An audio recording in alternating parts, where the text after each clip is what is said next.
Hello students, I am Hardik Sheta from Saraswat international academy Vapi. आज हम standard 10 subject science chapter number 12 electricity को आगे बढ़ाते हैं। तो आज हमें पढ़ना है कॉम्बिनेशन ऑफ रजिस्टर्स। अभी तक हमने क्या किया था? अभी तक हम एक सिंपल सर्किट पढ़ रहे थे जिसमें एक ही रेजिस्टेंस था। ठीक है, अब हम पढ़ने वाले हैं इलेक्ट्रिकल नेटवर्क को, और नेटवर्क के अंदर बहुत सारे रेजिस्टेंस, बहुत सारी डिवाइसेस हो सकती है। ओके, और उनका कनेक्शन सीरीज या तो पैरेलल में हो सकता है। सीरीज कनेक्शन का मतलब समझो कि सपोज एक रजिस्टर है, उसके बाद दूसरा रजिस्टर, एक ही ब्रांच में सारे रजिस्टर्स है तो उनका ये सीरीज कनेक्शन माना जाएगा। हाँ, अगर यहाँ से एक अलग ब्रांच निकल रही है तो फिर ये रजिस्टर और ये रजिस्टर सीरीज में नहीं बोल सकते हम। ठीक है, और सपोज ये 2 पॉइंट फिक्स है, एक को P नाम दे देते, एक को Q। एक यहाँ पे कनेक्टेड है रजिस्टर, एक यहाँ पे कनेक्टेड है और एक यहाँ पे, और फिर ऐसे हमने बैटरी कनेक्ट कर दी तो ये पैरेलल कॉम्बिनेशन ऑफ रजिस्टर हो गया। क्यों? क्योंकि यहाँ पे सारे रजिस्टर पैरेलल में हैं और जो टोटल करंट आएगा वो 3 रजिस्टर में डिवाइड होगा। और डिवाइड भी कैसे होगा कि जहाँ पे रेजिस्टेंस कम होगा वहाँ पे करंट ज़्यादा फ्लो होगा, जहाँ पे रेजिस्टेंस ज़्यादा है वहाँ पे करंट की वैल्यू कम मिलेगी। ये 3 करंट है, सपोज मैं I1 I2 I3 नाम दे दूँ तो तीनों का एडिशन टोटल करंट I मिलेगा आपको। ठीक है, और ये सीरीज कनेक्शन है रजिस्टर का, जहाँ पे एक ही ब्रांच है तो एक ही करंट फ्लो होगा। अब यहाँ पे करंट की वैल्यू क्या रहेगी ये सब हम अभी पढ़ते हैं। सबसे पहले हम पढ़ेंगे सीरीज कॉम्बिनेशन ऑफ रजिस्टर, उसके बाद हम पढ़ेंगे पैरेलल कॉम्बिनेशन ऑफ रजिस्टर। तो आज हमें पढ़ना है सिर्फ रजिस्टर्स इन सीरीज। ठीक है, तो यहाँ पे देखो मैंने 3 रजिस्टर है R1 R2 R3 को सीरीज में कनेक्ट किया हुआ है। करंट फाइंड करने के लिए एमीटर रखा हुआ है और एक सोर्स है जहाँ से इलेक्ट्रिक करंट निकल सकता है, ऐसा एक सेल रखा हुआ है जिसका वोल्टेज हम लेते हैं V मतलब पोटेंशियल डिफरेंस बिटवीन ये positive and negative terminal. Okay, और उसी को हम बोलेंगे वोल्टेज। चलो तो अभी स्टार्ट करते हैं। What happens to the value of current when the number of resistors are connected in series in a circuit? What would be their equivalent resistance? Let us try to understand this with the help of following activities. यहाँ पे 2 activity आपको दी हुई है, वो पढ़नी है, समझो। Activity 12.4। हम एक्टिविटी के साथ ये टॉपिक क्यों पढ़ रहे हैं वो भी समझो। एग्जाम में ये आ सकता है, explain series combination of resistors with the help of an activity. तो फिर एक्टिविटी की हेल्प से ही आपको ये एक्सप्लेन करना पड़ेगा। Join 3 resistors of different values in series. हमने 3 रजिस्टेंस को सीरीज में कनेक्ट कर दिया। सपोज वैल्यूज थी 1 ohm, 2 ohm and 3 ohm. Connect them with the battery. Battery के साथ उसको कनेक्ट कर दो, हमने कर दिया। Okay, an ammeter and plug की। एक प्लग की भी रखनी थी तो हम सपोज यहाँ पे एक की रख देते हैं।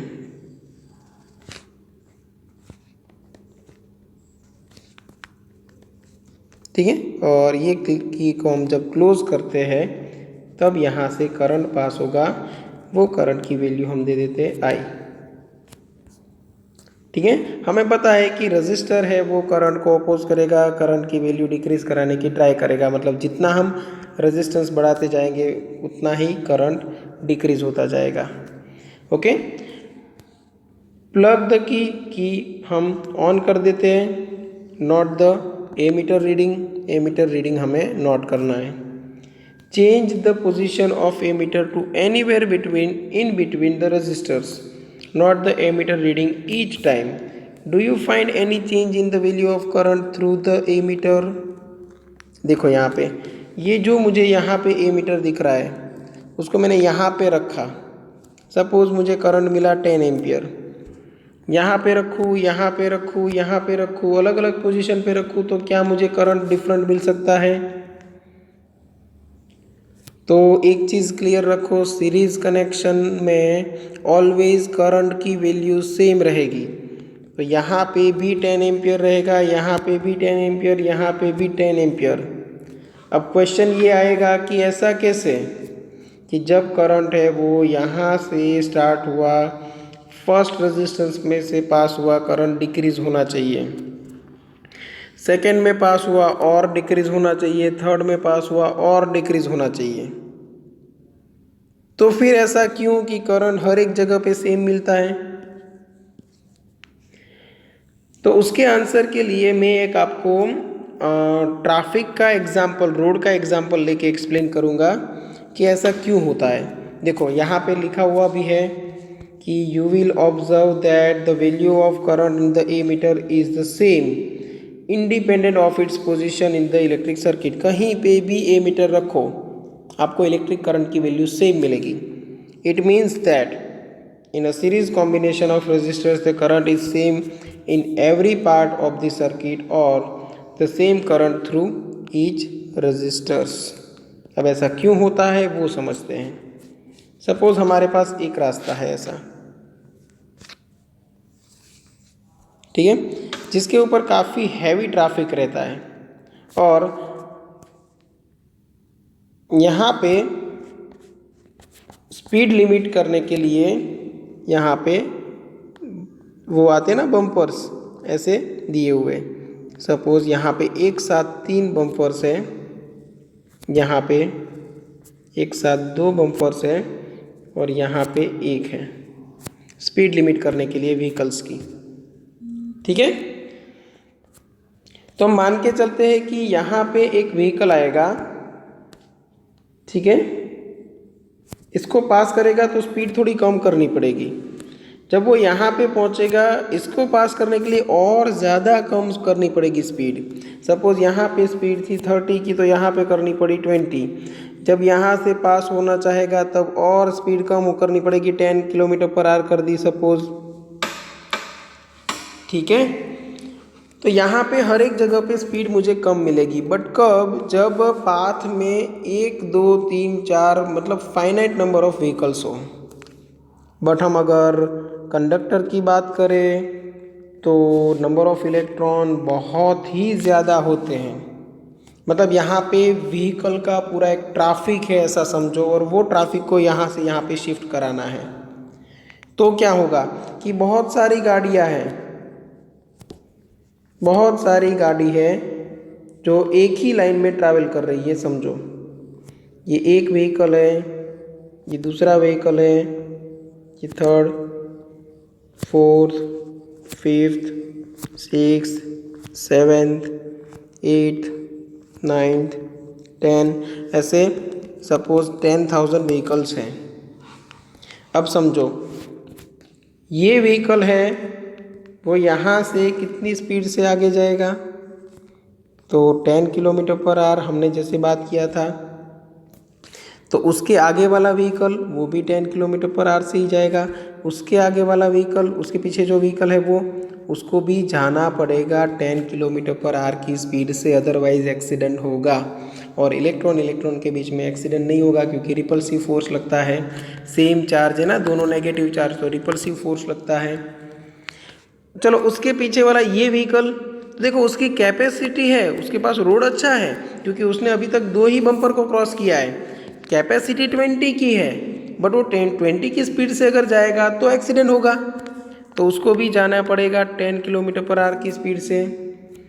ये भी 10 किलोमीटर पर आवर, ये भी 10 किलोमीटर पर आवर, ये भी 10 किलोमीटर पर आवर। यहाँ पे देखो इसने तो एक भी बम्पर क्रॉस नहीं किया है, फिर भी उसकी स्पीड रहेगी 10 किलोमीटर पर आवर। क्यों?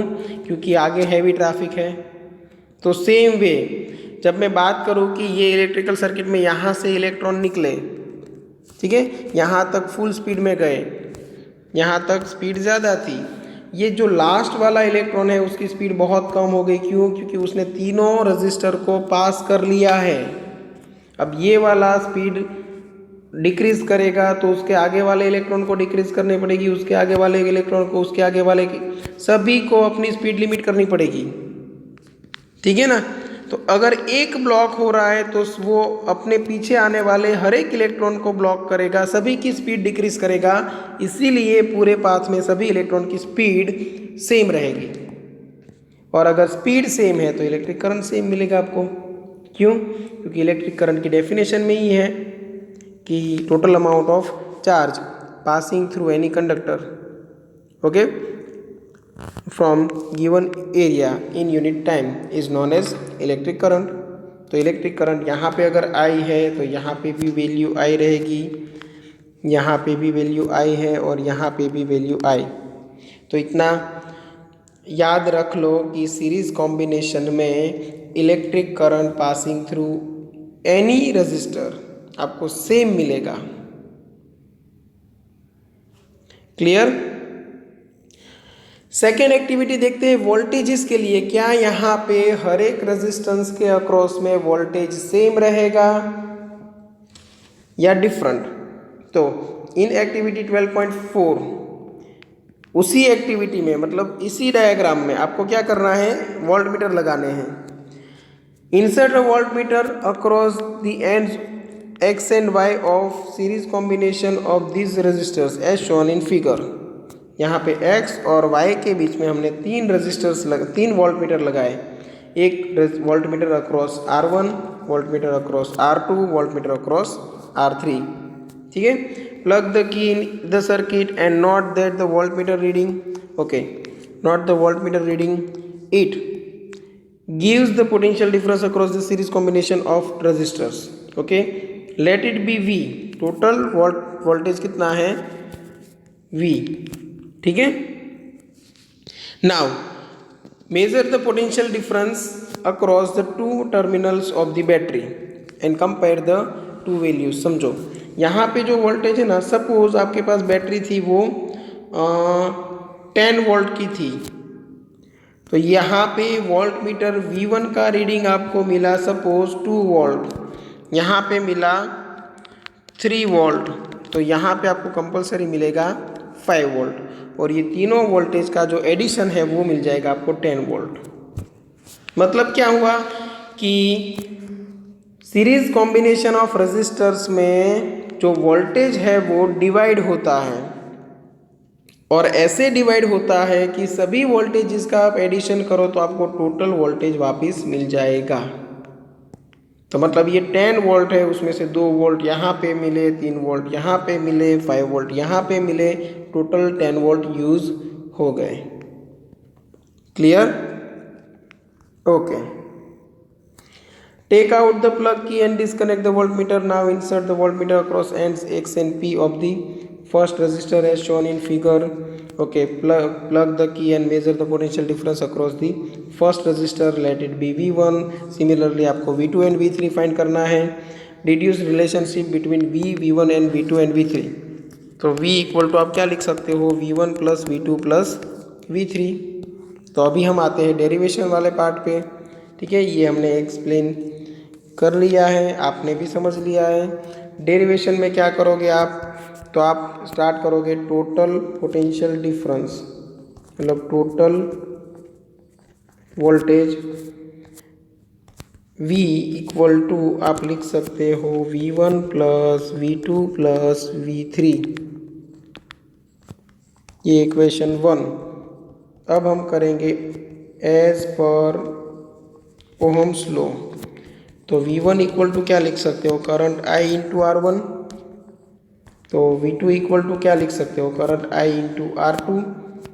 ठीक है, और V3 इक्वल टू क्या लिख सकते हैं, तो I इंटू R3।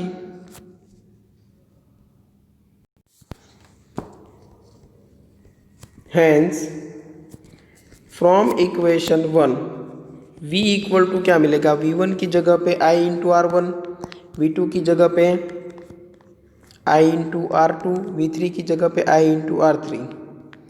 अब ऐसा क्यों कि हमने रेजिस्टेंस को R1, R2, R3 नाम बोला, वोल्टेजेस को V1, V2, V3, but current को सिर्फ I, वहाँ पे हमने I1, I2, I3 इसीलिए नहीं लिखा है क्योंकि पूरी ब्रांच में हर एक पोजीशन पे करंट सेम है, तो अलग अलग नाम देने की ज़रूरत नहीं है। ओके चलो, ये टोटल वोल्टेज है इक्वल टू में टोटल करंट तो आई ही है, और टोटल रेजिस्टेंस में ले लेता हूँ resistance of series combination R S. मतलब अगर ये तीनों रेजिस्टेंस को हटा देना चाहूँ और मुझे एक ही रेजिस्टेंस से सेम करंट सेम वोल्टेज चाहिए तो मैं एक ही रेजिस्टेंस रखूँगा आर एस। इसीलिए इसको बोला जाता है equivalent resistors of all three resistors. तीनों रेजिस्टर का एक इक्विवेलेंट रेजिस्टर कि सपोज ये 10 वोल्ट बैटरी है और यहाँ पे करंट है 2 एम्पियर, तो टोटल रेजिस्टेंस होना चाहिए V divide by I, 10 divide by 2 कितना होना चाहिए, तो 5 ओम। मतलब यहाँ पे होगा 1 ओम, सपोज यहाँ पे 2 ओम है, यहाँ पे 3 ओम है, तो टोटल रेजिस्टेंस कितना हो गया 5 ओम। वो 5 ओम रेजिस्टेंस को हम बोल सकते हैं इक्विवेलेंट रेजिस्टेंस। अगर ये तीनों को मैं हटा देना चाहूँ तो एक ही रेजिस्टेंस रख सकता हूँ 5 ओम का और मुझे सेम रिजल्ट मिल सकता है। तो यहाँ पे I into R S equal to I, यहाँ पे ऊपर से common R1 plus R2 plus R3। देखो यहाँ पे इलेक्ट्रिक करंट सेम है इसलिए कैंसिल आउट हो जाएगा, और equivalent resistance of series combination आपको मिल जाएगा R1 plus R2 plus R3, तीनों रजिस्टर का एडिशन। बट यहाँ पे अगर 3 रजिस्टर्स नहीं होते और बहुत सारे होते तो हम लिख देते if there are n resistors in series. चलो n रजिस्टर्स होते तो सभी का एडिशन करते हैं, तो आर एस इक्वल टू आपको क्या मिलता R1 plus R2 dash dash dash dash plus कहाँ तक करते Rn। अगर 10 रजिस्टर एक दूसरे के साथ सीरीज में कनेक्टेड है और आपको बोला जाए इक्विवेलेंट रेजिस्टेंस फाइंड करो, तो सभी का डायरेक्ट क्या कर देना है एडिशन। ठीक है, एकदम सिंपल सी बात है। चलो यहाँ तक सब कुछ क्लियर होगा। ओके तो ये हुआ सीरीज कॉम्बिनेशन ऑफ रजिस्टर्स। अच्छे से रिपीट कर लेना 1-2 बार, फिर नेक्स्ट लेक्चर में हम पैरेलल कॉम्बिनेशन ऑफ रजिस्टर्स से सिलेबस को आगे बढ़ाएंगे। ठीक है, यहाँ तक अगर किसी को कोई डाउट है तो एनी टाइम आप कांटेक्ट कर सकते हो। Okay, thank you.